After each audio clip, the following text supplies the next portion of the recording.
En primer lugar, me parece que ustedes daban en la tecla en el debate que estaban dando hace un ratito. Por un lado, me parece que hay que tener en cuenta lo que es la cuestión salarial, ¿no? Y después un análisis más global o más de fondo acerca de qué sucede con la educación en nuestro país y también en los distintos niveles educativos, ¿no? Tenemos que separar lo que son los niveles obligatorios, desde el nivel inicial, y los niveles no obligatorios, que es la educación superior, la universidad o los institutos de educación de formación docente, que en algunos casos dependen de las provincias y en otros dependen del gobierno nacional en menor medida. Desde el punto de vista salarial, en las universidades específicamente, venimos de un fuerte retroceso salarial, que no empezó con este gobierno, sino que lo que hizo este gobierno, desde que asumió en adelante con la devaluación de más del 100%, lo que hizo fue profundizar claramente una tendencia de salarios que ya venían a la baja. Específicamente en las universidades, desde finales del 2015 hasta diciembre del año 2023, nosotros tenemos una pérdida que prácticamente es del 100% del salario. Es decir, nosotros en todos esos años, desde el 2015 hasta fines del 2023, perdimos un salario en capacidad de poder adquisitivo, que claramente se ha profundizado con este gobierno, la situación de pobreza salarial de la docencia. ¿Y por qué digo de pobreza? Porque hoy, actualmente, un salario de lo que es nuestro cargo testigo, así se lo denomina, en el sector, que es el ayudante de primera, un docente ya con título de grado, en algunos casos con título de posgrado, que trabaja 20 horas en la universidad, es decir, es el equivalente al cargo de maestro o de maestra, que cumple una jornada simple, como se le denomina, está cobrando 200.000 pesos de bolsillo, 20 horas de trabajo, con comisiones de docencia a cargo, en algunos casos comisiones numerosas, con más de 100 estudiantes, cobra mensualmente 200.000 pesos de bolsillo. ¿En todo concepto? En todo concepto. Cuando uno revisa los recibos salariales... No hay otros extras que se sumen, no. Son todo, sumando todo de bolsillo, esa persona cobra 200.000 pesos por 20 horas de trabajo semanales en la universidad. 4 horas por día de lunes a viernes para... Vamos a hacer ese promedio, a veces se puede trabajar 8 horas, una jornada completa, después otro día no se trabaja, pero digamos, promediando son 20 horas semanales de trabajo, 200.000 pesos. Si ese docente trabaja jornada completa, es decir, 8 horas diarias, 40 semanales, cobra el doble, 400.000 pesos de bolsillo. Y esos compañeros, que son muchísimos, miles en todo el país, ni siquiera han recibido aumento, 0% de aumento de salario de bolsillo desde diciembre a la fecha. Desde diciembre a la fecha no recibieron ningún aumento. ¿Por qué? Porque nosotros tenemos un ítem dentro de nuestro salario que se lo denomina garantía salarial, que es como una suerte de fondo compensador para que aquellos docentes que tienen poca antigüedad o categorías menores cobren una suerte de plus para que el salario no sea tan bajo. Bueno, el gobierno ha dejado también, así como hizo con el FONIT, el gobierno nacional ha dejado de pagar eso, ha aumentado el salario básico, pero no ese ítem. Ese ítem va restando, entonces terminan cobrando lo mismo de bolsillo. Hay compañeros que cuando cobramos me dicen, yo no recibí ningún aumento, ¿me liquidaron mal el sueldo? No, está bien liquidado el sueldo. Lo que pasa es que el gobierno ha congelado ese fondo de la garantía salarial. Entonces tienen su salario congelado desde diciembre para acá con más de un 50% de inflación acumulada en lo que va de estos meses. Entonces la situación es realmente dramática. Y eso se suma a una situación de crisis presupuestaria general de las universidades. Es noticia en los últimos días y ya desde hace algunos meses la situación crítica presupuestaria que tenemos las universidades en su conjunto. Y es realmente terrible. De ahí el banderazo de hoy. De ahí el banderazo de hoy, de ahí las medidas de fuerza anunciadas ya para la semana que viene, con 48 horas de paro para el 11, para el 10 y para el 11 de la semana que viene de abril, y la necesidad de profundizar un plan de lucha conjunto, nacional, y de construir, y ese me parece que es el desafío que tenemos ya en el corto plazo, de construir un movimiento universitario que luche por la defensa de la universidad pública, de la ciencia pública, este banderazo que se va a hacer en horas de hoy a la tarde, va en ese sentido también, ¿no? La necesidad de construir un movimiento nacional lo suficientemente amplio que incorpore docentes, trabajadores no docentes y fundamentalmente estudiantes para defender la educación pública y específicamente la universidad pública.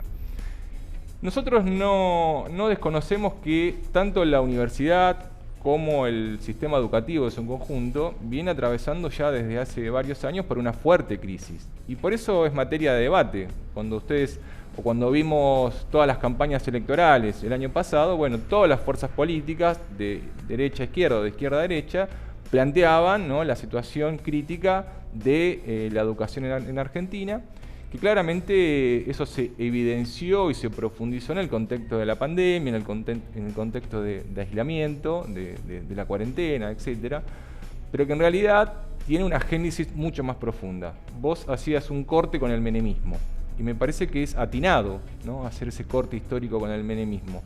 Ahí tuvimos una reforma educativa, la Ley Federal de Educación, sancionada ya por el año 1993, también en el año 1995 se sancionó la Ley de Educación Superior, que es la que actualmente está vigente, que permite en parte y posibilita que las universidades reciban fondos de empresas privadas, y a eso es lo que apuesta este gobierno, de financiar el presupuesto estatal para que las universidades se financien directamente con los aportes privados.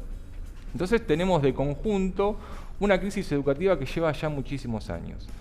Durante los gobiernos del Frente de Todos, durante el gobierno de Macri, también durante los gobiernos de lo que era el Frente para la Victoria, hubo algunos avances en materia educativa, la sanción de una nueva ley de educación nacional, allá por el año 2006, sus correspondientes leyes provinciales, implicaron algunos avances importantes, ¿no?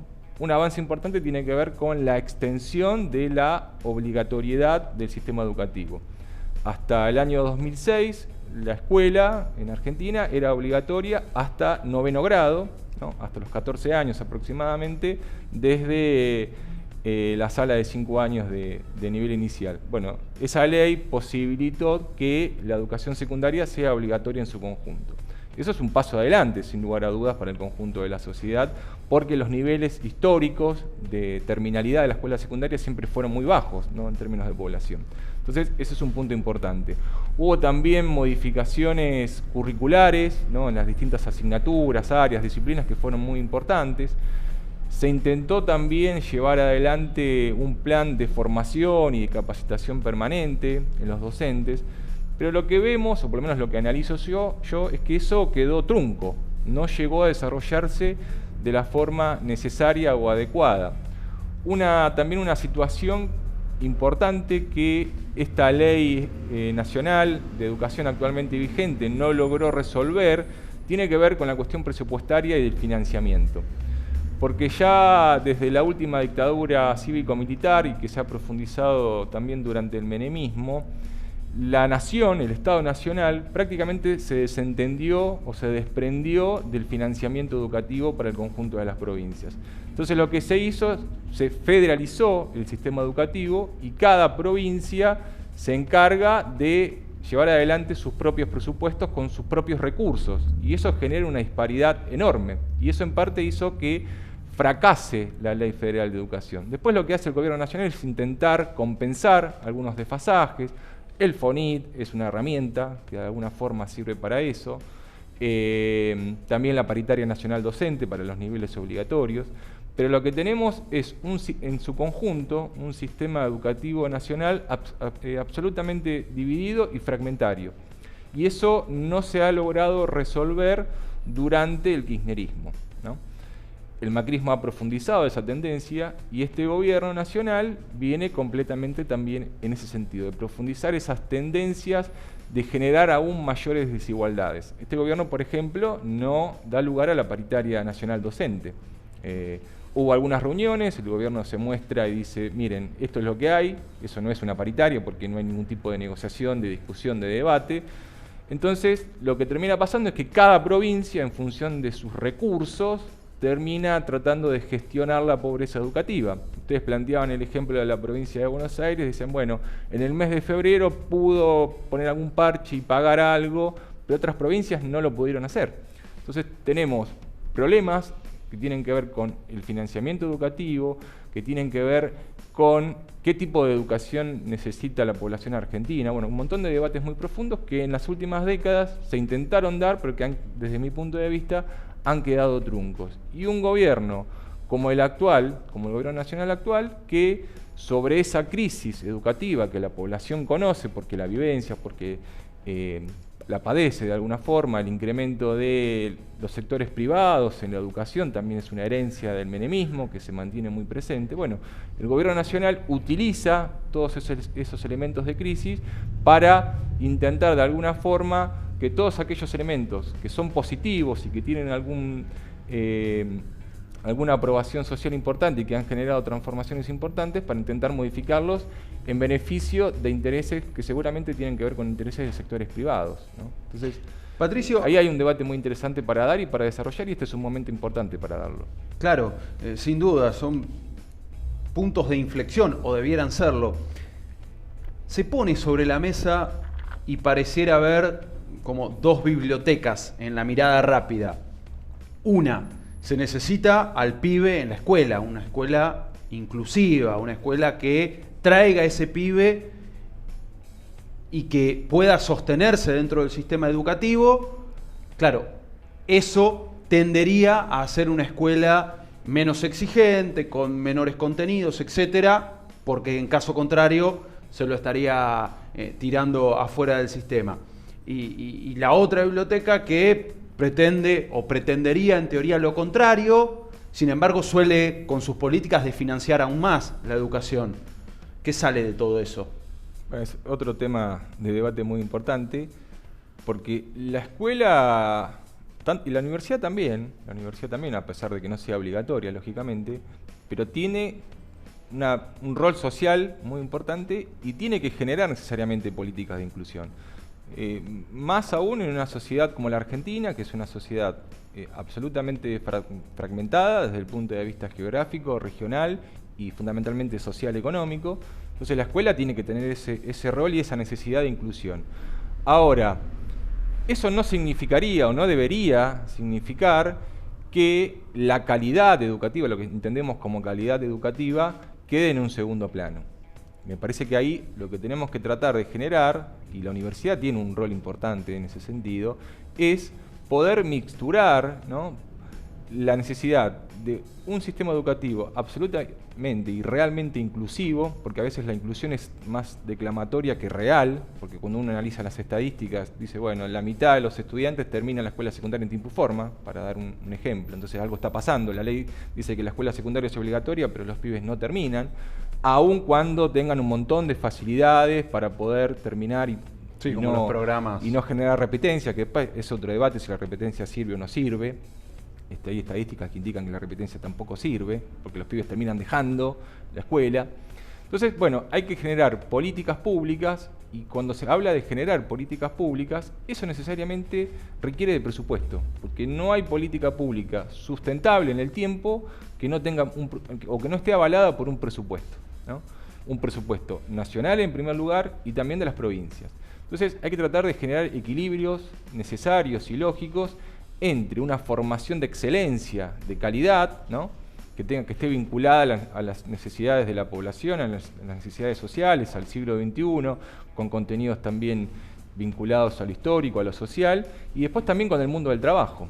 Y después hay una crisis más general que tiene que ver con el mundo del trabajo, porque hoy un pibe, por más que estudie en un colegio de excelencia académica, ¿no?, de un colegio secundario llamado de excelencia académica de primer nivel, después con el título secundario difícilmente pueda encontrar trabajo.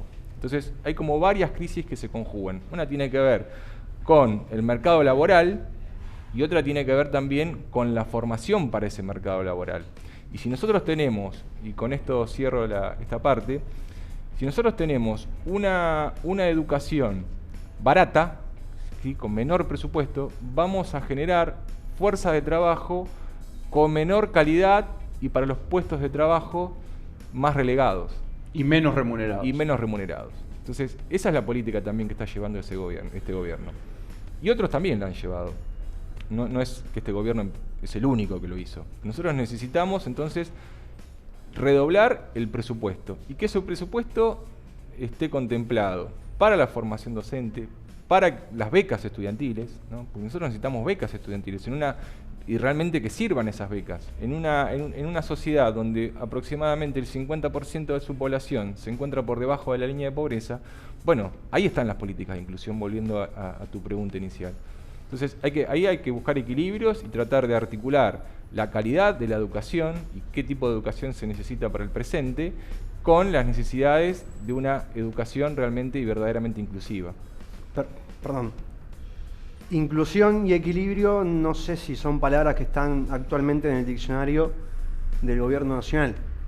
Y tan solo es cuestión de mirar para atrás estos 3 meses. Y es una pregunta que hago y es repetitiva y reiterativa con casi todos los invitados de diferentes sectores que nos visitan día a día aquí en Pares TV.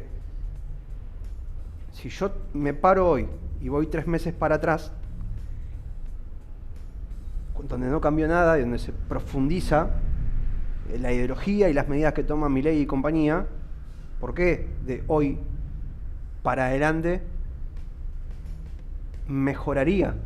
O todo este plan de lucha que hace la universidad pública, los docentes y casi todos los sectores que te imagines, si van a servir para algo. Porque cuando vos te desayunás, ayer me fui a dormir y el gas aumenta 700%. Digo, ¿cómo se hace para luchar día a día contra eso? Y cuando vos golpeas una puerta durante días, semanas, y nunca te atiende nadie. A ver, es una pregunta que me parece nodal y que de alguna forma o en alguna medida todos nos hacemos. O sea, ¿para qué sirve lo que estamos haciendo? ¿Qué efecto va a tener eso, por lo menos en el corto y mediano plazo? Ahora, yo le hago por la inversa. Bueno, ¿qué pasaría si no hacemos nada?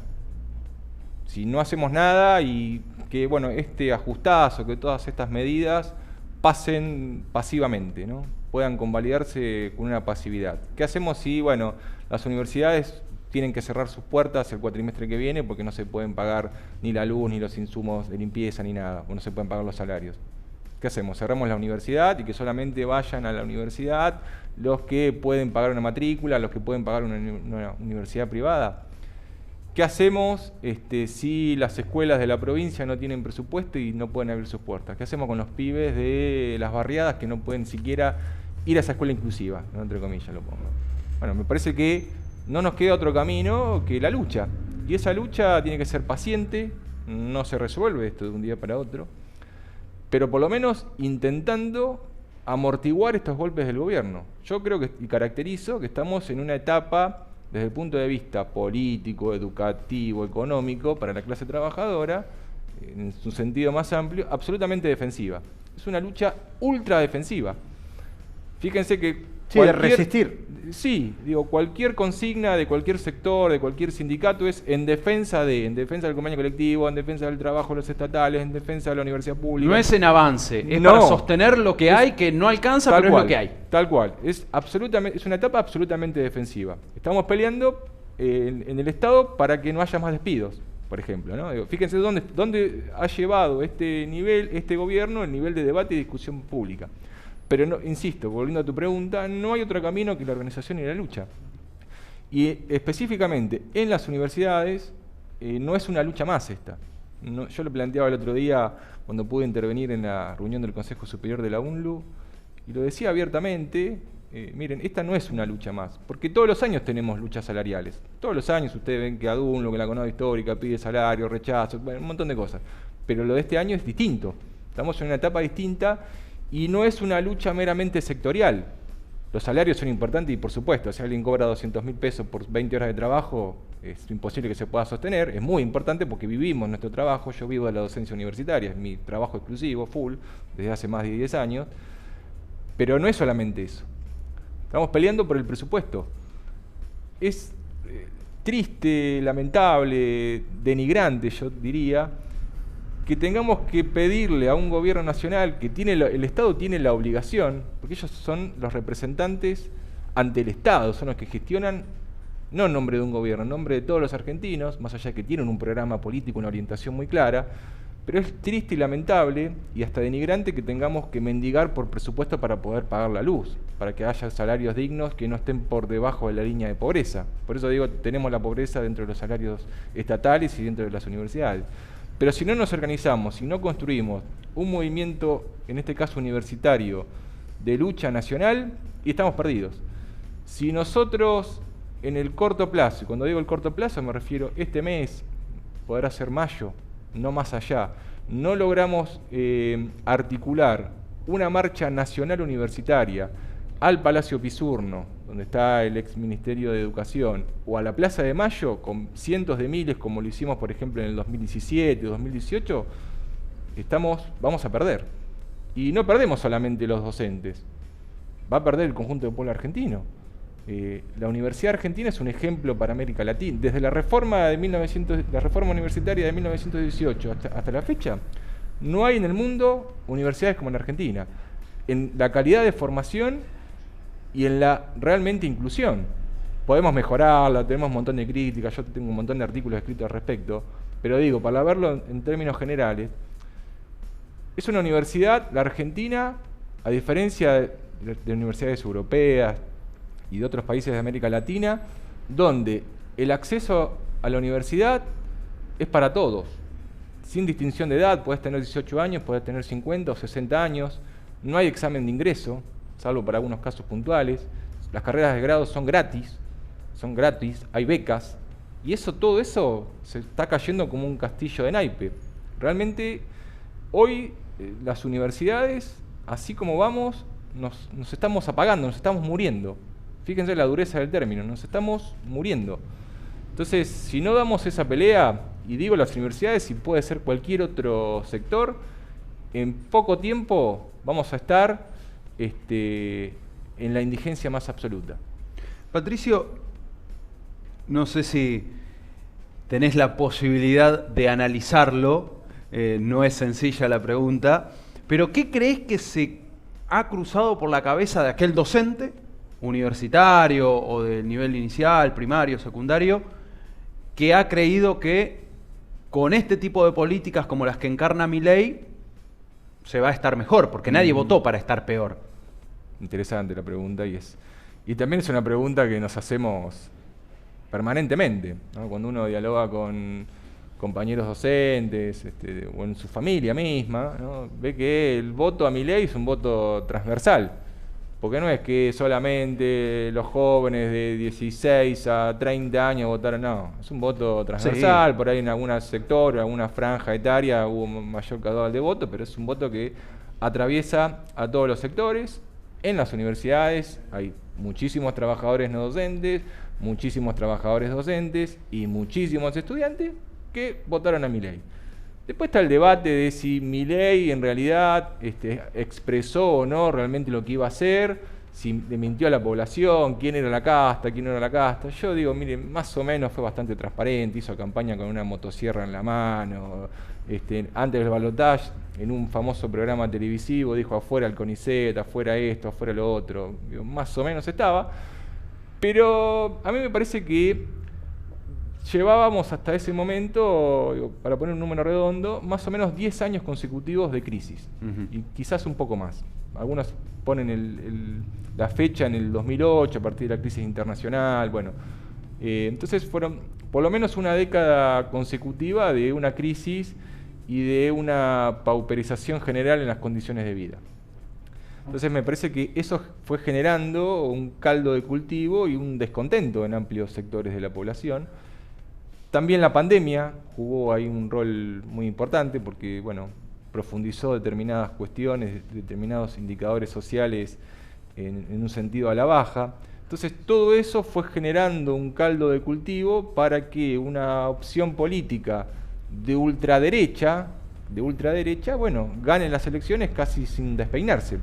Y el oficialismo, bueno, no tenía candidatos, tuvo que poner al ministro de Economía del 100 y pico % de inflación como su mejor figura, entonces también le fue muy difícil poder hacer campaña. Desde la izquierda no hubo una alternativa tampoco electoralmente viable o que tenga un reconocimiento de la población, y bueno, en ese contexto emergen estas figuras de ultraderecha como también pasó en otros países de la región y pasa en otros países del mundo, incluso de Europa, ¿no?